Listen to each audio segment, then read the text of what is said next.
శ్రీ మహాగణాధిపతి నమః. శ్రీ గురుభ్యో నమః. వ్యాసుడు పుత్రుడి కోసం ఆలోచనలతోటి మనస్సు వికలమైంది. వేడిగా నిట్టూర్చాడు. కాసేపటికి తేరుకుని ఒక నిర్ణయానికి వచ్చాడు. పుత్రప్రాప్తి కోసం తపస్సు చేయాలని గట్టిగా సంకల్పించుకున్నాడు.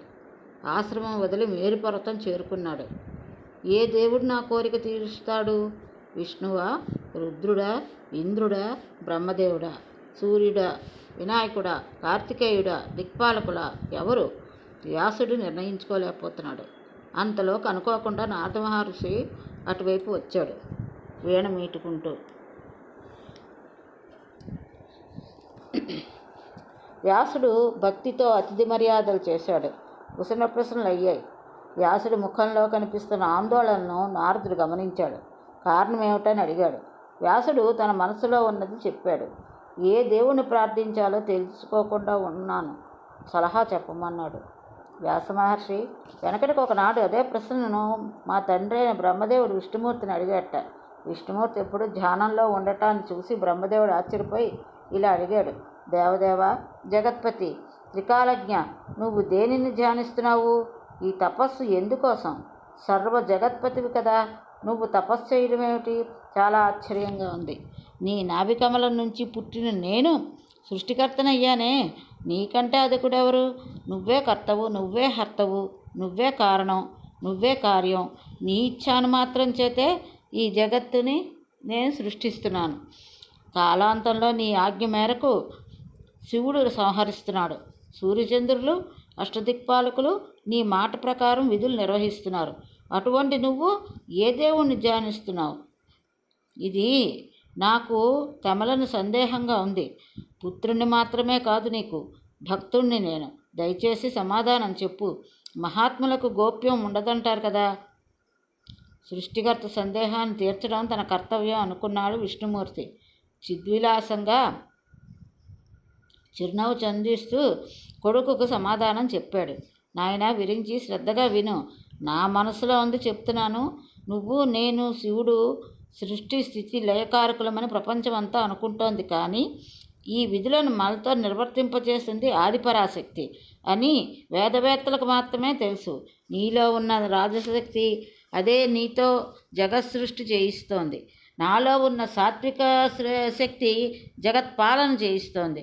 రుద్రుల్లో ఉన్న తామస శక్తి సంహారం చేయిస్తోంది. అది లేని వేళ నువ్వు సృష్టించలేవు, నేను పాలించలేను, శివుడు హరించలేడు. మన ముగ్గురం శక్తి ఆధీనంలో ఉన్నాం. నేను పరతంత్రుణ్ణి. ఈ శేషశైపై నిద్రిస్తూ ఉంటాను. సమయం వచ్చినప్పుడు లేస్తూ ఉంటాను, తపస్సు చేస్తూ ఉంటాను. అంతా శక్తి యొక్క అధీనమే. ఆవిడ ఒకప్పుడు లక్ష్మీదేవితో సుఖంగా నేను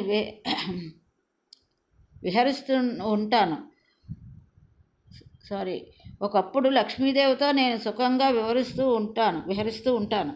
మరొకప్పుడు రాక్షసులతో ఘోరంగా యుద్ధం చేస్తూ ఉంటాను. సర్వలోక భయంకరమైన యుద్ధాలన్నీ కొన్ని దారుణాలు సుమా. నీకు గుర్తుందా? ప్రళయ మహాసముద్రంలో 5000 సంవత్సరాల పాటు మధుకైటబులతో బాహాబాహి పోరాడాను. ఆ యుద్ధం నీ కళ్ళ ఎదుట జరిగింది కదా. మహాదేవి అనుగ్రహం వల్ల వాళ్ళని సంహరించగలిగాను. ఇప్పుడు ఇలా నన్ను అడుగుతున్నావంటే అప్పుడు తెలుసుకోలేకపోయావన్నమాట. పరాత్పరమైనటువంటి కారణం ఆ శక్తి స్వరూపమే. నా అవతారాలన్నింటికీ అదే కారణం. నా ప్రమేయం ఏమీ లేదు. పశుజాతిలో జన్మించాలని ఎవడైనా కోరుకుంటాడో చెప్పు? మత్స్య, వరాహాది రూపాల్లో నేను జన్మించలేదు. లక్ష్మీదేవితో విహారాన్ని వదులుకుంటానా? చల్లని మెత్తని శేషశైపై వదులుకొని పక్షిమూపున కూర్చుని యుద్ధాలు చేశాను. చతుర్ముఖ, మర్చిపోయావా? ఒకనాడు వింటినారు తెగి నా శిరస్సు ఎటో ఎగిరిపడింది. అప్పుడు నువ్వే కదా గుర్రవంతాలు తెచ్చి శిల్పవరుడితో కలిసి అతికించావు. అందరూ హయగ్రీవుడు అన్నారు. వేషజాలు ఎందుకు? నన్ను నేను ఎరుగుదును కదా. స్వతంత్రుని కాదు, శక్తిపరాధీనుణ్ణి. ఆ శక్తే నిరంతరం ధ్యానిస్తూ ఉంటాను. ఇంతకన్నా నాకు తెలిసింది లేదని విష్ణుమూర్తి సమాధానం ముగించట. వ్యాసమహర్షి మా తండ్రి బ్రహ్మదేవుడి విషయాన్ని నాకు ఇలా తెలియజేశాడు. అంచేత నువ్వు కూడా నీ హృదయ పద్మంలో ఆ దేవి పాదపద్మాలని ధ్యానించు. నీ కోరిక నెరవేరుతుంది అని నారదుడు సలహా చెప్పేసరికి వ్యాసుడు కుదుటపడ్డాడు. మేరుపర్వత శిఖరం దగ్గర నిశ్చలంగా తపస్సు కూర్చున్నాడు. సూతుడు చెప్పిన ఈ వ్యాస నారద సంభాషణను శ్రద్ధగా విన్న మునులకు మరో సందేహం వచ్చింది.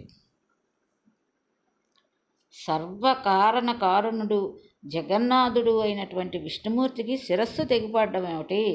గుర్రంతలు తెచ్చి అతికించడం ఏమిటి? ఆయన హయగ్రీవుడు అవ్వడం ఏమిటి?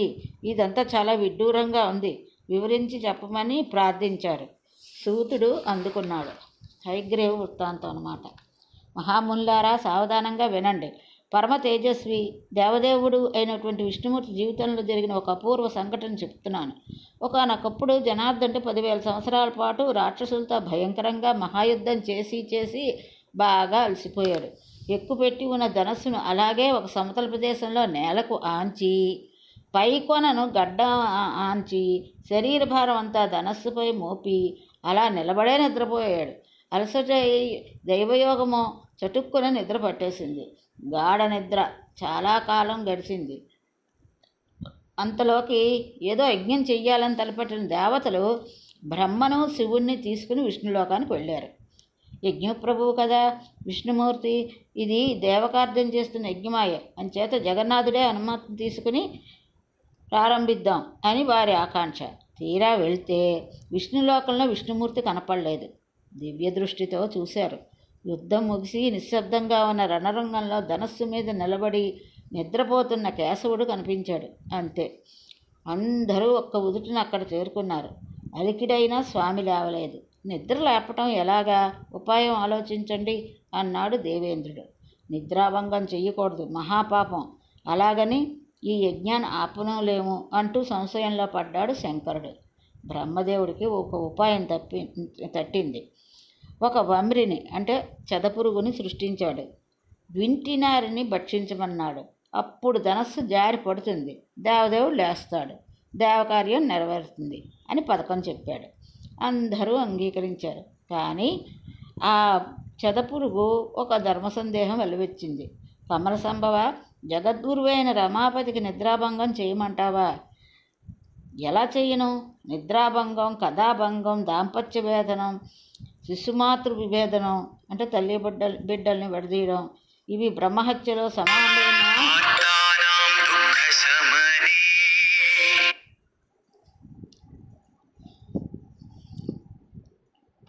బ్రహ్మహత్యతో సమానమైన మహాపాపాలు కదా.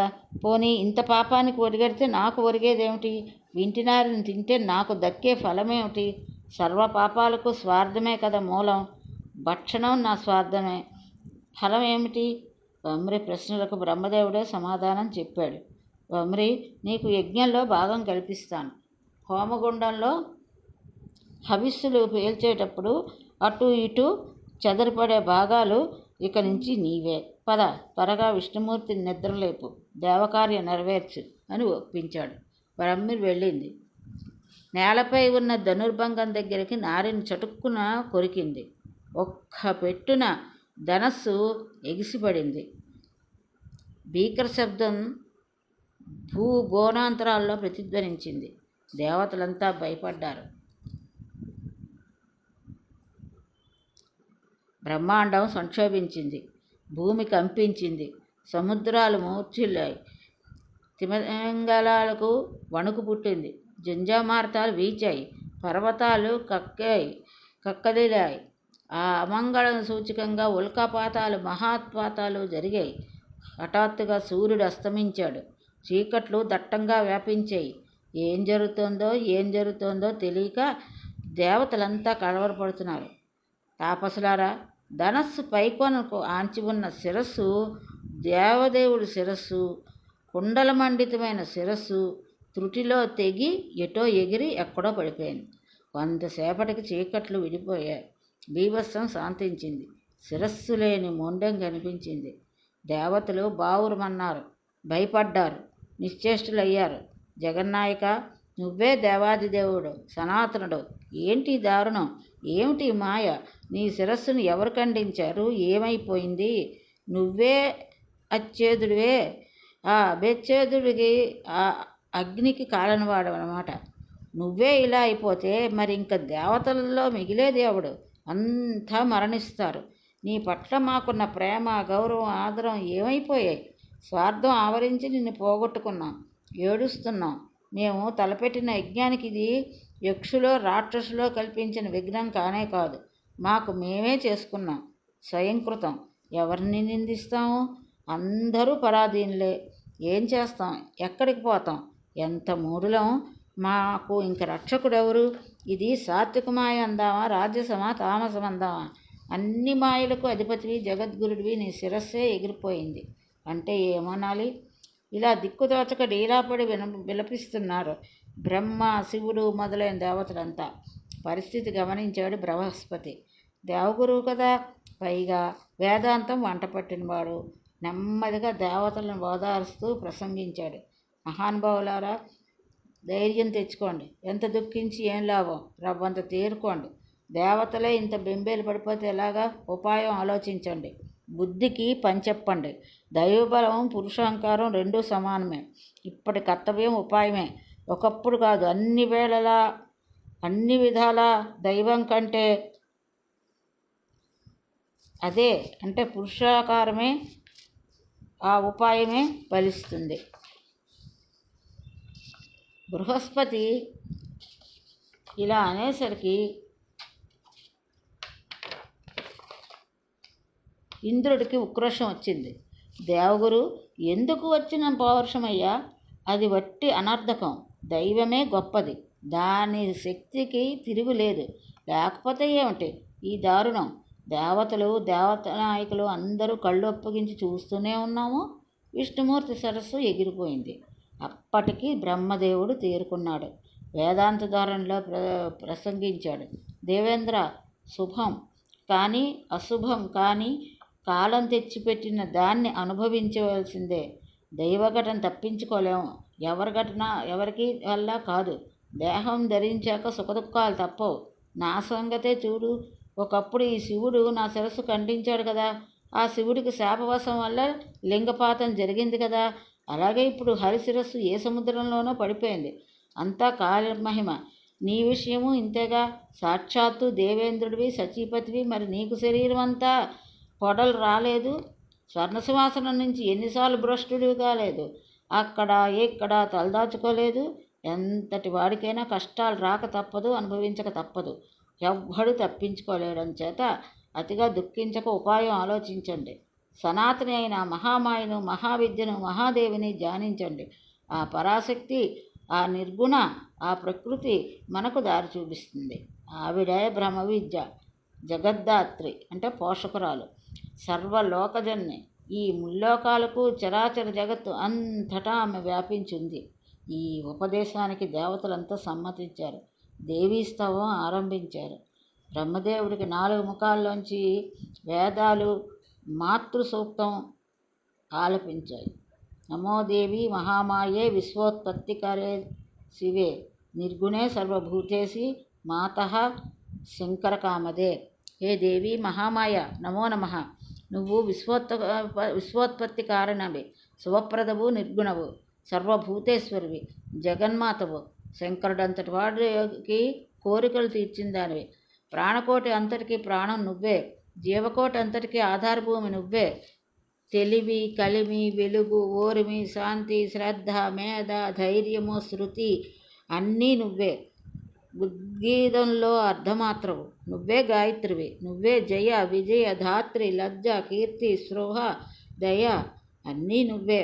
ముల్లోకాలను సంవిధానపరిచినటువంటి దయామయివి, సర్వజననివి, లోకహితకారిణివి, వరేణ్యవు, వాగ్బీజవు, భవబంధ వినాశనివి. నమోస్తు దేవి, నమో నమః. త్రిమూర్తులు, అష్టదిక్పాలకులు అందరూ నీ సృష్టి స్థావర జంగమ చేతులో నువ్వే ముఖ్యాతి ముఖ్యవు. సకల భువనాలను తయారు చెయ్యాలి అని నీకు అనిపిస్తే త్రిమూర్తులను సృష్టిస్తూ ఉంటావు. వాళ్ళలో సృష్టి, స్థితి, లయలను జరిపిస్తూ ఉంటావు. నీకు మాత్రం ఈ సంసార స్పర్శ రవ్వంతైనా ఉండదు. నీ రూప వైభవాన్ని కానీ, నీ నామ సంఖ్యను కానీ తెలుసుకున్నవాడు, తెలియజెప్పగలిగాడు ఈ ముల్లోకాల్లో ఒక్కడూ లేడు. మామూలుగా చిన్న నీటి గుంటనే దాటలేనివాడు మహాసముద్రాన్ని ఎదగలడా? హే జగన్జన్ని, మానవుల్లోనే కాదు, దేవతల్లో కూడా నీ అనంత వైభవం తెలిసిన వారు ఒక్కరూ లేరు. నువ్వు అద్వితీయవు. ఒంటి చేత్తో ఈ సకల మిథ్యా విశ్వాన్ని సృష్టిస్తున్నావు. దీనికి వేదవాక్కులే ప్రమాణం. ఇంత సృష్టి చేసి నువ్వు నిరీహగా ఉంటావు. నీ చరిత్ర చిత్ర విచిత్రం. అమ్మా, విష్ణుమూర్తి శిరస్సు తెగపడిందని నీకు తెలీదా? తెలిసి ఈ తాత్సారం ఏమిటి తల్లి? అతడు నీ పాదసేవకుడు కదా. మహాపాపం ఏమైనా చేశాడా? అది నీ పాదసేవ కంటే బలీయమైందా? లేకపోతే కన్నతల్లివి ఇంత ఉపేక్షిస్తావా? దేవతలకు ఎంత విషమ పరిస్థితి దాపురించింది. విష్ణుమూర్తి శిరస్సు ఎగిరిపోవడం ఏమిటి? ఎంత ఆశ్చర్యం! బహుశా సకల దేవతలు చేసిన దోషాలు విష్ణుమూర్తిని కొట్టి ఉంటాయి. అందరి పాపాలు అతడు నెత్తిన పెట్టి ఉంటావు. లేదా మధుకైటవులతో 1000 సంవత్సరాలు సాగిన యుద్ధంలో నా అంతటి నేనే జయించానని విష్ణుమూర్తి ఏమైనా గర్వించాడా? అందుకు శిక్ష విధించావా? జనని, నీ భావం ఏమిటో అంతుపట్టడం లేదు. ఒకవేళ సమరంలో ఓడిపోయిన మధుకైటవులు తీవ్రంగా తపస్సు చేసి నిన్ను మెప్పించి ఇటీవల ఇటువంటి వరం ఏమైనా కోరుకున్నారా? అదీ కాకపోతే క్షీరసముద్ర రాజధాని అయిన లక్ష్మీదేవి మీద నీకు కోపం వచ్చిందా? భర్తహీనను చేసి వినోదిస్తున్నావా? అమ్మా, నీ అంశతో జన్మించినవాడు విష్ణుమూర్తి. అతడు ఏమైనా అపరాధాలు చేసి ఉంటే క్షమించడం సమంజసం. అతన్ని త్వరగా జీవింపచేయి. మమ్మల్ని ఆనందింపచేయి తల్లి. ఈ దేవతలంతా నిరంతరము నీకు మొక్కుతూనే ఉన్నారు. నీకు పరమ భక్తులు. నీ ఆజ్ఞలను పనులను నెరవేర్చడంలో అతి ముఖ్యులు, సమర్థులు. ఇప్పుడు ఇలా శోకావరణంలో పోయారు. త్వరగా వీళ్ళని తరింపచెయ్యి. విష్ణుమూర్తిని బ్రతికించు. అతడి శిరస్సు ఎక్కడ పడిందో తెలియదు.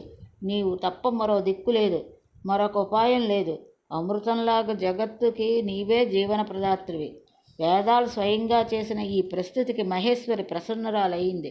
కనిపించకుండా ఆకాశవాణి వినిపించింది. చెవులకు ఇంపైన శబ్దాలతో ఆనందకరంగా శుభప్రదంగా మాట్లాడింది.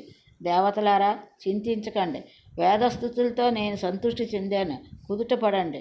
ఈ స్థుతిని ఇటుపైన ఎవరు చేసినా, చదివినా, విన్నా వారి కోరికలు తీరతాయి. వేదాలు చేసే స్తోత్రం అంటే వేదతుల్యమే కదా.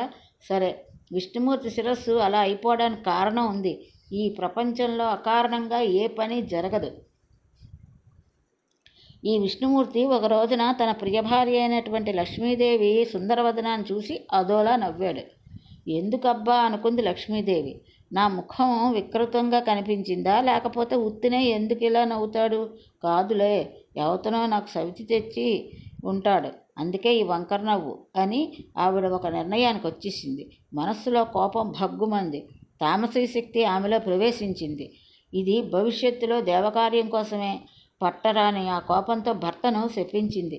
నీ శిరస్సు తెగపడిపోవుగాక అనేసింది.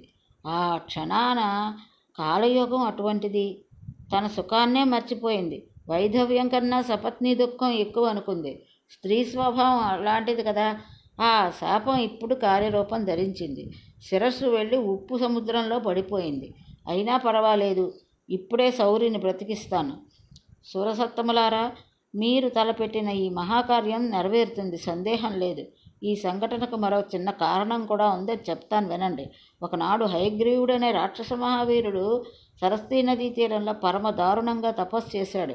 మాయాబీజాత్మకమైన ఏకాక్షరమైన హ్రీం అనే మంత్రాన్ని ఘోర నిష్ఠతో జపించాడు. అప్పుడు తామస రూపంలో దర్శనంపై అనుగ్రహించాను. ఏ రూపాన్ని దర్శించాడో అదే రూపంలో సింహవాహంపై కనిపించాను. వరం కోరుకోమన్నాను. నా రూపాన్ని చూసి అతడు కన్నులు ప్రేమతో విప్పారాయి. నమస్కరించి ప్రదక్షిణం చేశాడు.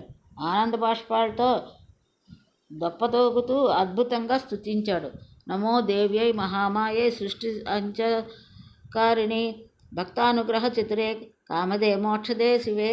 హే జగదేశ్వరి, పంచభూతాలు నువ్వే, జ్ఞానేంద్రియాలు కర్మేంద్రియాలు అన్నీ నువ్వే అంటూ స్తుతించాడు. నాకు మరీ సంతోషం కలిగించింది. హయగ్రీవ, నీ తపస్సుకి నీ స్తోత్రానికి సంతసించాను. నీ కోరిక ఏమిటో చెప్పన్నాను. మాత, నాకు మరణం లేకుండా వరం ప్రసాదించు.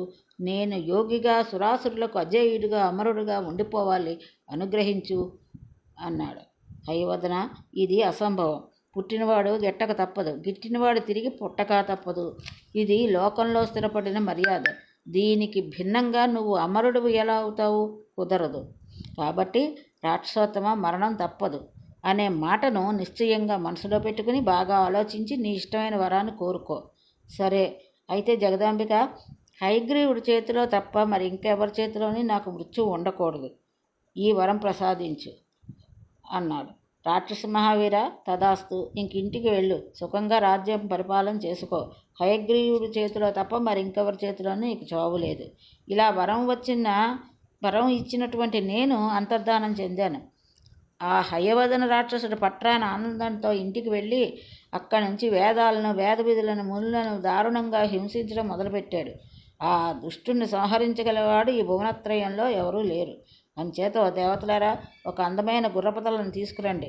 దాన్ని విష్ణుమూర్తి మొండానికి త్వష్ట నేర్పుగా అతుకుతాడు. అప్పుడు ఆ హయగ్రీవ భగవంతుడు ఆ రాక్షసుని సంహరిస్తాడు. ఇది దేవకార్యం. అశరీరవాణి జగన్మాత చేసిన ఈ ఉపదేశాన్ని దేవతలంతా విని తేరుకున్నారు. దేవశిల్పిని వేడుకున్నారు, అంటే త్వష్టని. అతడు దగ్గరలో ఉన్న గుర్రపు తలని వెంటనే ఖడ్గంతో ఖండించాడు. ఆలస్యం లేకుండా విష్ణుమూర్తి శరీరానికి కలిపాడు. హయగ్రీవ భగవంతుడు ఆవిర్భవించాడు. ఇది మహామాయా ప్రసాదం. అటుపైన కొంతకాలానికి ఆ రాక్షసుని మట్టుపెట్టాడు. సూతుడు చెప్పిన ఈ హయగ్రీవ వృత్తాంతాన్ని శ్రద్ధగా విన్న శౌనకాది మహనులకు కుతూహలం మరింత పెరిగింది. మహాసముద్రంలో మధుకైటవులతో సౌరి జరిపిన 5000 సంవత్సరాలు యుద్ధాన్ని మరింత తెలుసుకోవాలని అనుకున్నారు. ఇది ఈరోజు దేవి భాగవతం. ఇంతటితో స్వస్తి.